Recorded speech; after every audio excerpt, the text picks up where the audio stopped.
Hi, I'm Chris Witzgall with Balmar, and today I'm here with Rod Collins from Compass Marine. He was kind enough to invite me up to his office and testing facility in beautiful Maine.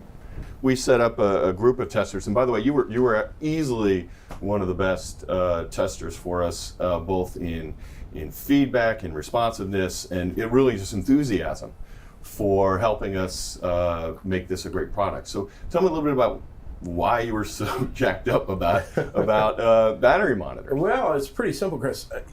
We have been involved with amp hour, or what we call Coulomb counters, battery monitors, for well over 20 years since they first came out. And while they give a lot of great information, what we quickly discovered many years ago is that they don't stay accurate with the battery for very long in terms of state of charge. They give great information on voltage, they give great information on instantaneous current, but when it comes to counting amp hours in and out of the battery, they tend to get out of sync with the battery, because a battery is an ever-moving target capacity-wise. Mm-hmm. So what that forced us to do was try to figure out how we could better program those. And what that led to many years ago, it led to us actually having a custom-built constant current device that we could discharge batteries with, so we knew their actual true amp hour capacity. This is just so you could figure out, okay, a battery is 2 years old, what's the capacity now compared to what the manufacturer said it was when new? Absolutely. Okay. And because an amp hour counter is a calculator. Yep. And if you put in the wrong information, it's going to give bad information. So by knowing what the actual amp hour capacity of the battery is, we can more accurately program it. But that doesn't really solve, even if we have the actual amp hour capacity, it doesn't solve the issues with predicting accurate SOC on a boat, because a lot of boaters do what we call PSoC cycle their batteries, and that just means partial state of charge, meaning we discharge down to 50%, okay, and then we charge back up, and we may stop at 80 or 85% because... Why would you do that? Well, because of the declining charge acceptance rate with lead-acid batteries. So as we get up to 80 or 85% state of charge, running our engine, if we're doing it with an alternator, to charge the batteries makes a little sense, because as the batteries come up to target voltage, which we've got up here shown on the black device, it's at 14.8, the current just starts going down. Yep. And so what happens is you wind up running the engine or a gen set for an inordinate amount of time if you're trying to get to 100% state of charge. So a lot of cruisers would cycle between 50% and 80 or 85% state of charge, shut down the charge source, discharge again. Well, what would happen there is now, because we haven't fully recharged the battery, the Coulomb counter has not had a chance to accurately sync with a fully charged battery. Okay. And so it further gets itself out of whack.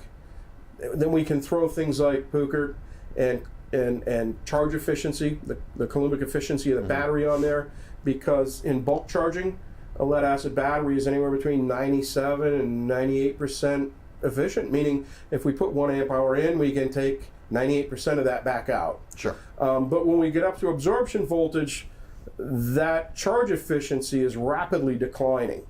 And when we get up into the higher 90s, the charge efficiency, you may put 1 amp hour in and you're only storing half an amp hour. Yeah.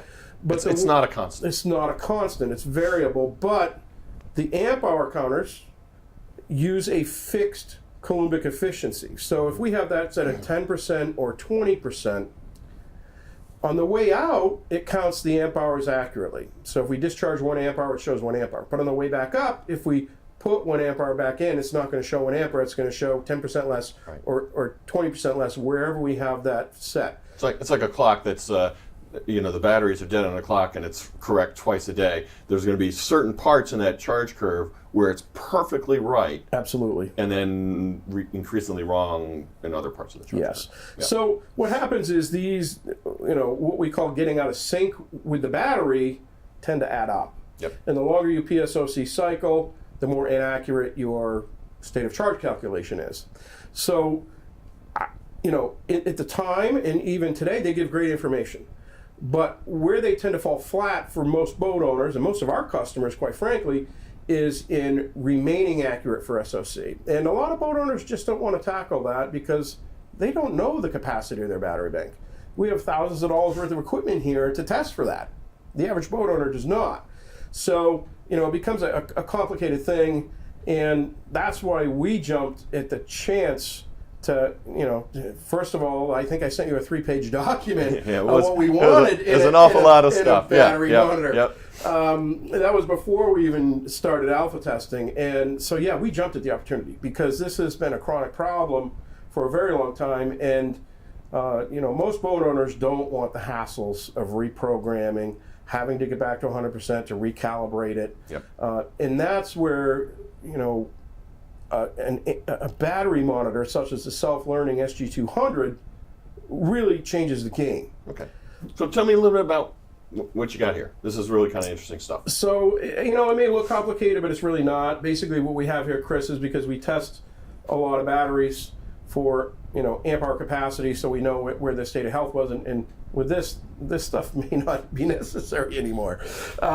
But we have station 1 over there, which is charge discharge. On top is a variable rate power supply, where we can set the current that we're charging at. We can set the voltage, and so that recharges. And then the device on the bottom is a lab grade constant current discharger, where we can set the discharge rate. So for example, this was a 130 amp hour rated battery. If we divide that by 20, we get a 6.5 amp discharge rate. Okay. So, and then, we can see the discharge graph over here, but we've got 4 stations. One of them is fully computerized. 2 of them are manual, but can be connected to the computer. And then we've got a charging station and another charging station. And, that's it basically. This just makes it easy for us to connect batteries quickly and do these tests. So it's fair to say you've gotten really good at figuring out the actual age capacity of batteries in a laboratory setting. Yeah, absolutely. Yeah. But what we always try to do, Chris, is we always try when we were testing the SG200, we did not just test for capacity. What I wanted to see was how it would track for PSoC cycling. Yeah. So not only did we, discharge, so this 130 amp hour rated battery, about 2 years old, delivering 101 amp hours. Okay, so we did not just test for that in relation to discharging from 100%. We would even go PSoC cycle it for 10 or 20 cycles, and then discharge it again and see where it was, and then compare that to the SoC calculation. Sure. The SOH was much simpler because it's state of health, and that's, to me, that's the real game changer with the self-learning SG200, because no other battery monitor out there has been able to tell you with the glance of a screen where your battery sits in relation to the amp hour capacity that you programmed into it. And that's called the state of health screen. And so now an owner, and by industry definition, a battery that can no longer deliver 80% of its rated capacity is dead. Doesn't mean it's going to not work on your boat, but beyond that, it means it starts to get dangerous. We could fracture a plate and have an internal short. Battery could just completely give out on you. We start shedding chunks of the plate. These are all things that this is now going to be able to say, hey, look, you need to start thinking about your batteries. You're heading to Labrador this summer. Your battery's at 75% state of charge. I don't know that you want to do that. So tell me a little bit about, so you were one of the very first people outside of the company that got a hold of the product. Tell me a little bit about that experience. Well, it was interesting because one day I got this box from you, and inside, and this was before we had a retail packaging, Sure. and inside was a bubble wrap display, a bubble wrap cable, not connected to the plug, and the shunt. Yeah. And then an 8.5 by 11 sheet of paper that said, connect meter, connect cable, connect shunt, have fun. So, and I know why you did that, and that was because you really wanted to see how user intuitive this was. And I think I only had a couple questions, and we plugged it in and we started playing around with it. And so what battery did you hook it up to first? Well, first we connected it up to what I call a dual purpose battery, Yeah. which is, is a group 31 labeled as a deep cycle, but really it's not a thick plate deep cycle. So we selected that. programmed in the rated amp hour capacity, and ran about 5 cycles on it. It wasn't doing what I expected, so I picked up the phone. Maybe I sent you an email, I can't remember, and basically said, oh, sorry, we forgot to tell you that algorithm hasn't been perfected yet. So the next time we get to send it back, that algorithm was ready, and we went. So then you went to lithium, I think, right? From that point, I said, hey, I'm gonna throw this cal pack on the bench, and that cal pack was used in the practical sailor testing. And then we did a 1-year 100% state of charge, just charge for 100%, let it sit, and the battery lost 11% of its capacity. So we knew exactly what the capacity of that battery was, and within a couple days, I was sending you another email saying, wow, Chris, state of health is within 1%, and state of charge is within 1%. So for me, selfishly, that is amazing because I have a lithium iron phosphate bank on my own boat, and it's a very up-and-coming technology. So to be able to track it that way, and since 2011, I've been using a Link Pro, and it will not stay accurate with that battery. I was having to go to 100% every 10 to 20 cycles, and that's just unacceptable on a battery bank that I can PSoC cycle forever. And where we were going routinely to 80 or 90% depth of discharge, you kind of want your amp hour counter to be accurate. Sure. Because as you know, lithium tends to just fall off the cliff when it gets to 0%. So to me, that's why I have one of these on my own boat right now. That's why it just works. So you went to AGM next? We went to AGM next. We tested both TPPL and a Lifeline AGM, a traditional AGM. So thin plate battery. Thin plate pure lead. Pure lead, And that one happened to be an Odyssey. Okay. But North Star is very similar.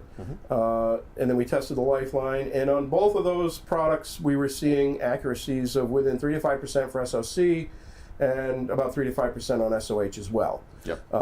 We PSoC cycle both of them. We ran them through similar paces that we did with any of the other batteries. We didn't just go 100%, 0%. That's not representative of what's actually happening on a boat. So, and then from that point, we went to the flooded lead acid, and similar. The only thing that I would say there is it took a little bit longer to learn state of health, but it did, and then SOC again was within 3 to 5%. I don't think we ever saw it worse than 3%. So pretty remarkable from that standpoint. I mean.